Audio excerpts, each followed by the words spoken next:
Hey mga brods, kamakailan lang nag-post ito pong si Mr. Snow Badwa na yung mga hint nga niya na ito pong SMB ay gustong kumuha ng mga point guards dyan or shooters dito po sa Northport Batang Pier. So isa na nga mga kabrods, ito pong si William Navarro ang narurumor mga kabrods na gustong kunin ng SMB. Dahil ayon din sa post na ito po ni Mr. Snow Badwa ay parang si Gio Halalon ang tinutukoy niya, pero ayon din sa mga ibang reports, si William Navarro ang focus ngayon ng SMB.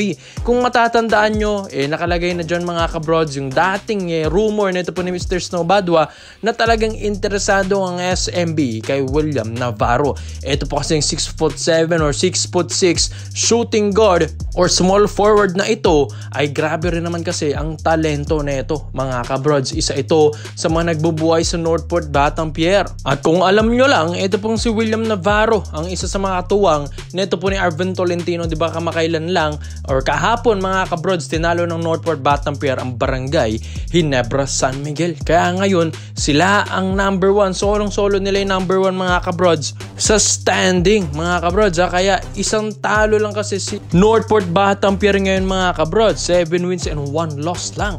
Biruin yan, sana nga maging consistent sila. Well, isa rin naman kasi ito pong si William Navarro sa mga tumutulong dyan. 8 points nga lang siya against barangay Ginebra San Miguel, pero grabe rin yung depensa na binibigay nito dahil ang laki rin kasing shooting guard ito mga kabrods. Kaya ito yung gustong kunin ngayon ng San Miguel Beermen. Dahil ang pangit nga ng laro ngayon ng SMB ngayong season mga brods, 3 wins and 4 losses na. So alanganin sila, pang 8 nga sila sa standing ngayon. Alam naman natin, top 8 lang ang makakapasok sa playoffs. Kaya kailangan ng SMB ay mag-make move talaga mga kabrods na yung isang player na kailangan nila ay kailangan makipag-trade na sila habang maaga pa mga kabrods. Dahil kapag hindi nila makuha si William Navarro ay baka dito na sila bumaba at matalo mga kabrods, hindi pa makapasok ng playoffs round. So mahirap ito para sa Beermen. So ngayon, ito pong si William Navarro ay alam naman natin nasa Northport Batang Pier ito. Pudar ito ng SMC Group. Dito nga pumipitas at dito rin ay nilalagay yung mga bangko ng SMB at Barangay Ginebra San Miguel nandito na sa Northport Batang Pier. Pero hindi nila alam yung mga talagang tinatapon ng SMC Group mga kabrods ay gumagaling sa Northport Batang Pier at sila pa ang number 1 sa standing ngayon. Kaya ito pong si William Navarro na hindi pa naman ito nakuha ng SMC Group ay gustong subukan naman ng Beermen.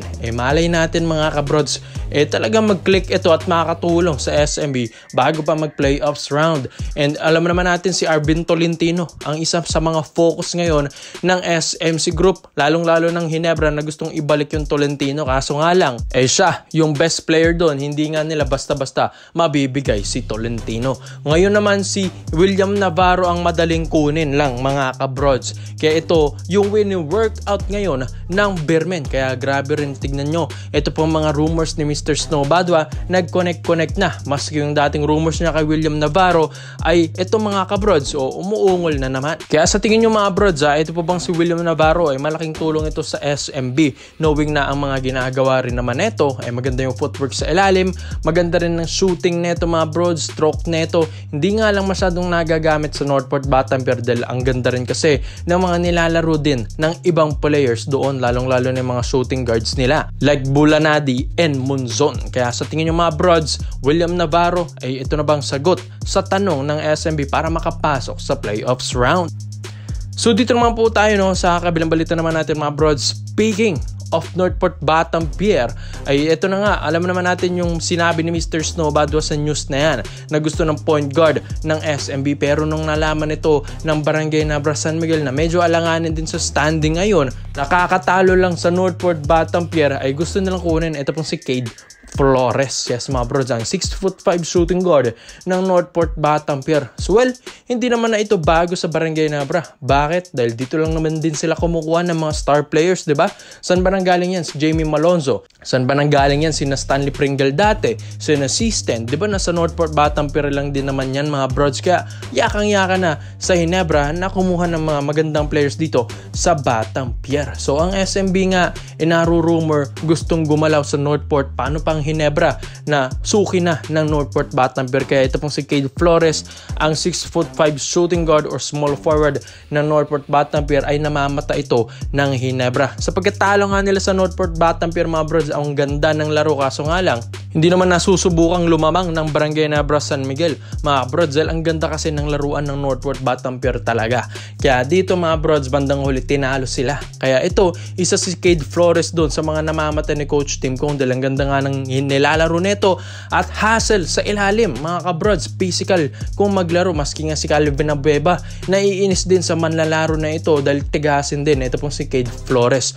Well, isa rin yan sa mga kulang ng Ginebra sa mga past few games na pagkatalo nila ay yung depensa talaga mga brods, yung tigas sa ilalim wala eh.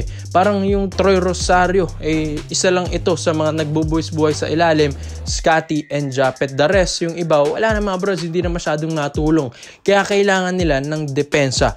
At isa pa dito, shooter rin naman ito pong si Cade Flores, hindi na rin magsisisi ang Ginebra dito. Tapos isa pa dito, maganda rin ang footwork sa ilalim. Dahil yung laruan nito parang big man na shooting guard mga kabrods.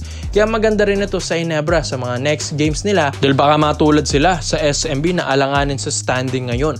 Dahil pang-5 Ginebra, pag natalo sila, sunod-sunod yung talo mga brods, baka sila pa yung bumagsak sa pang-8 standing dahil top 8 lang ang makakapasok ngayon kung hindi man ako nagkakamali mga kabrods sa playoffs round. Kaya ito pong si Cade Flores na fresh pa sa paningin ng mga Ginebra fans hindi nyo lang din alam na may potential talaga ito pong manlalaro na ito. So magandang additional ito para sa Barangay Ginebra mga kabrods dahil mapa-offense, defense, maasahan mo ito pong si Cade Flores mga kabrods. At isa pa dito, bata-batang player lang ito, 27 years old, 1998 lang pinanganak mga kabrods. Kaya maganda sa Ginebra na mai-develop nila ito pong batang player na ito dahil in the future, malay natin mag-click ito si Cade Flores and yun, makatulong na rin ito sa Ginebra in the future mga kabrods. Alam naman natin si Boss Al Francis Chua na nga mismo nagsabi na kailangan meron kang reserve tire dahil kapag na-flat na yung mga players mo mga kabrods, lalong-lalo na pag nagkaedad na, talagang papalitan mo ito. Kaya hahanap ka ng fresh na gulong. Kaya tulad na ito ni Cade Flores mga kabrods. Kaya sa tingin nyo ba mga kabrods, ito po bang si Cade Flores, malaking tulong ito para sa Barangay Nebra San Miguel dahil pagkatalo nila sa Northport Battenberg na dating suki nila na laging tinatalo lang every season, ngayon parang sila na yung susukiin dahil ang gaganda na ng mga players nito. Kaya ito pong si Cade Flores ang minamata nila. Well, sanay naman na yung mga Ginebra fans dito na kumuha sila ng mga star players sa Northport Battenberg. Ang tanong, papayag pa rin ba ulit ang Northport knowing na sila ang number 1 sa standing ngayon? Kaya komento mo lang ang opinion mo dito mga kabrods sa Cade Flores to Barangay Nebra San Miguel. So salamat po sa panonood mga brods. This is Phil Basketball, dating overrated highlights. Yun lang, I'm out.